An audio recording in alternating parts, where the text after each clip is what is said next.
देखो चैप्टर है, chapter first है मोशन, गति। ठीक है, अब गति होती क्या है? चैप्टर का नाम है गति, पहले तो गति का पता होना चाहिए, गति होती क्या है। गति किसी भी वस्तु की किसी निश्चित बिंदु के सापेक्ष समय के साथ स्थिति परिवर्तन क्या कहलाती है? गति कहलाती है। जैसे मैं यहाँ हूँ, ठीक है, यहाँ खड़ा हूँ, और यहाँ से टाइम के साथ मेरी पोजीशन चेंज हो जाएगी। ठीक है, टाइम के साथ मेरी पोजीशन भी चेंज हो जाती है, तो क्या होगी? मोशन होगी ना। मोशन में तो टाइम के साथ पोजीशन चेंज होगी, तो वो गति कहलाती है। किसी वस्तु की समय के साथ स्थिति परिवर्तन को क्या कहते हैं? गति कहते हैं। ठीक, गति की अवस्था, गति की अवस्था क्या है? यदि किसी वस्तु की स्थिति समय के साथ लगातार बदल रही है, ठीक है, लगातार बदलती जा रही है, चेंज होती जा रही है, तो वो गति की अवस्था कहलाई। अब विराम की अवस्था क्या है? यदि किसी वस्तु की स्थिति समय के साथ नहीं बदलती, समय के साथ कोई परिवर्तन नहीं होता, पहले मान लो यहाँ पे कोई वस्तु रखी है, अब यहाँ से अगर 5 मिनट बाद देखो तो फिर भी यही है, स्थिति बदली नहीं समय के साथ। समय तो बदल गया लेकिन स्थिति नहीं बदली, यहीं पे वस्तु ए यहाँ पे थी और 5 मिनट बाद भी यही है, तो फिर क्या होगा? विराम की अवस्था होगी ना। ठीक है, फिर आती है गति का वर्णन। अब गति का वर्णन मतलब गति का एनालिसिस कैसे करेंगे, कैसे बताएंगे, कितनी मतलब गति के बारे में जानकारी कैसे प्राप्त करेंगे, उसका अध्ययन कैसे करेंगे। तो गति के बारे में जानकारी प्राप्त करने के लिए पहले तो एक रेफरेंस पॉइंट मतलब एक निर्देश बिंदु, मतलब कहाँ से गति या दूरी कितनी चली, गति के बारे में क्या जानकारी लेंगे। जैसे अब मैं यहाँ से कहूँ कि SDWD इंटर कॉलेज कितने किलोमीटर है? 3 किलोमीटर है। भैया कहाँ से है 3 किलोमीटर? कुछ पता है? अब मैं बोल रहा हूँ 3 किलोमीटर है, कहाँ से 3 किलोमीटर है? मेरे घर से 3 किलोमीटर है, दहेरे से 3 किलोमीटर, कहाँ से पता ना। तो उसके लिए कहाँ से 3 किलोमीटर एक बिंदु का होना जरूरी है, एक रेफरेंस पॉइंट का होना जरूरी है, जहां से हम दूरी को नापेंगे। ठीक है, अब मान लो अब मैं कहूँ कि SDWD इंटर कॉलेज 3 किलोमीटर है, सहेलिया से 3 किलोमीटर है, तो फिर एक रेफरेंस पॉइंट मिल गया ना, एक निर्देश बिंदु मिल गया ना, जिसकी सापेक्ष हम गति को या डिस्टेंस को मेजर करेंगे। तो इसे क्या कहते हैं? गति का वर्णन में क्या करते हैं? एक रेफरेंस पॉइंट की आवश्यकता होती है, जिसे क्या कहते हैं? मूल बिंदु भी कह सकते हैं। मान लो ये यहाँ से एक ये 0 मूल बिंदु है, गति किधर को भी नाप लो, यहाँ से किधर को भी चल लो, लेकिन हम इस पॉइंट के सापेक्ष उसका एनालिसिस करेंगे। ठीक है, अब आती है सरल रेखीय गति। सरल रेखीय गति मतलब सरल रेखा में गति। यदि कोई वस्तु सरल रेखीय पथ पर गति करती है, मतलब सीधे पथ पर गति करती है, सीधी लाइन में चलती है, तो वो क्या कहलाती है? सरल रेखीय गति कहलाती है। ठीक है, अब ये है फिर अदिश राशियां क्या होती है?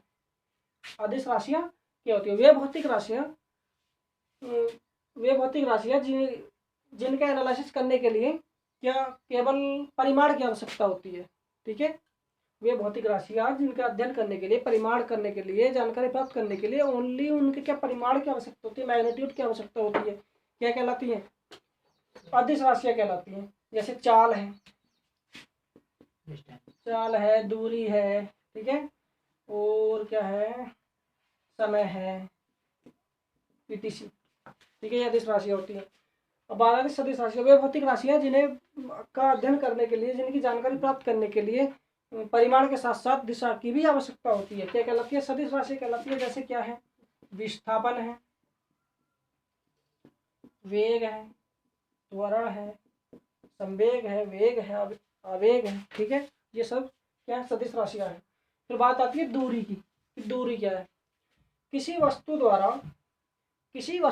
द्वारा तय किए गए, किसी समय अंतराल में तय किए गए पथ की लंबाई को, ठीक है, कोई क्या कहते हैं? दूरी कहते हैं। मान लो ये कोई सर्कुलर पाथ है, ठीक है, यहाँ से कोई वस्तु किसी, मान लो ये A पॉइंट है, यहाँ से किसी वस्तु ने चलना प्रारंभ किया, ठीक है, कुछ टाइम बाद वो चल के यहाँ आ गया, यहाँ, तो ये जो इसके द्वारा पथ तय किया गया है, इसे क्या कहते हैं? दूरी कहते हैं। ठीक है, वो डायरेक्टली यहाँ से यहाँ डायरेक्ट भी हो सकता है, घूम घाम के भी हो सकता है, तो ये दूरी कहलाती है। ठीक है, अब बात आती है विस्थापन। क्या? विस्थापन दो बिंदुओं के बीच की मिनिमम दूरी या किसी वस्तु की अंतिम में प्रारंभिक स्थितियों के बीच की कम से कम दूरी, ठीक है, क्या कहलाती है?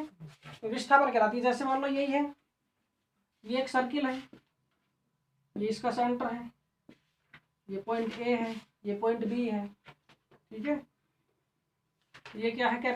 ये कैपिटल R रेडियस का कोई सर्किल है। और यहाँ से किसी वस्तु ने चलना प्रारंभ किया और चल के वो यहाँ आ गया, ठीक है, तो ये जो होगी ये तो दूरी होगी, ये दूरी होगी। पूरी सरकमफ्रेंस जो परिधि होती है 2 पाई आर होती है, तो इतनी ये हाफ कितनी होगी, पाई आर होगी।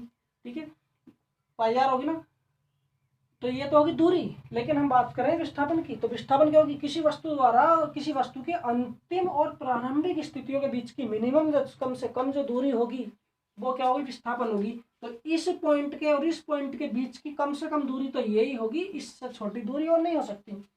तो ये क्या है, डायमीटर, ये सबसे छोटी दूरी होगी आर, और आर कितनी होगी 2r। तो ये क्या हो गया, ये डिस्प्लेसमेंट हो गया, ये विस्थापन हो गया। ठीक है, अब जैसे मैं तुमसे कहूँ ये क्या है, स्क्वायर है। ठीक है, अब यहाँ से किसी वस्तु, यहाँ से चलना प्रारंभ किया, ए बी सी डी, यहाँ से किसी वस्तु ने चलना प्रारंभ किया, इधर को, इधर, इधर और इधर, ये ए साइड का स्क्वायर है।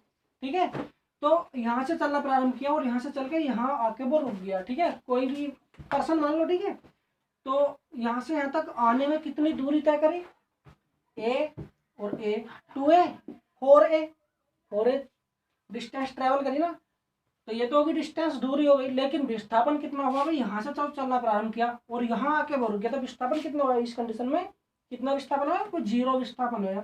क्योंकि विस्थापन कहते किसे है, किसी भी वस्तु की अंतिम और प्रारंभिक स्थितियों के बीच की दूरी। अब भैया प्रारंभिक स्थिति भी है, ये अंतिम स्थिति भी यही है, तो एक ही पॉइंट में, तो विस्थापन कितना होगा, 0 हो गया। ठीक है, ये विस्थापन है। बात आती है एक समान गति। एक समान गति क्या होती है, किसी वस्तु द्वारा समान समयांतरालों में, किसी वस्तु द्वारा समान समयांतरालों में तय की गई समान दूरियां। ठीक है, यदि किसी वस्तु द्वारा समान समयांतरालों में समान दूरियां तय की जाती हैं तो इसे क्या कहते हैं, एक समान गति कहते हैं। ठीक है, समान समयांतरालों में समान दूरियां तय करना गति कहलाती, एक समान गति कहलाती है। और असमान गति, यदि कोई वस्तु समान समयांतरालों में भिन्न भिन्न दूरियां तय करती है, ठीक है, तो वो क्या कहलाती है, असमान गति कहलाती है। अब बात आती है चाल की। चाल क्या होती है, किसी भी वस्तु द्वारा एकांक समय में तय की गई दूरी को चाल कहते हैं। किसी भी वस्तु द्वारा एकांक समय में तय की गई दूरी को चाल कहते हैं। ठीक है, तो ये चाल बराबर होती है, चाल बराबर दूरी बटे समय, एकांक समय में तय की गई दूरी को। ठीक है, पर आती है बात औसत चाल की। किसी वस्तु द्वारा तय की गई कुल लंबाई तथा उस कुल लंबाई को तय करने में लगे समय के अनुपात को क्या कहते हैं, औसत चाल। औसत चाल बराबर होती है कुल दूरी बटे कुल समय। ठीक है, ये हो गई। ठीक है, ये होगी औसत चाल। औसत चाल कुल दूरी बटे कुल समय। बात आती है क्या वेग की। वेग क्या होता है, वेग वेलोसिटी। तो चाल और वेलोसिटी में क्या अंतर है, इसमें जो एकांक समय में क्या तय की जाती है, दूरी, और इसमें वेग में क्या है, विस्थापन। ये विस्थापन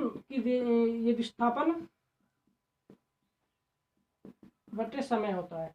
ये वेग जो होता है विस्थापन बटे समय होता है, और दूरी चाल जो होती है दूरी बटे समय होता है। ये एकांक समय में तय की गई दूरी होती है और एकांक समय में तय किया गया विस्थापन होता है। ठीक है।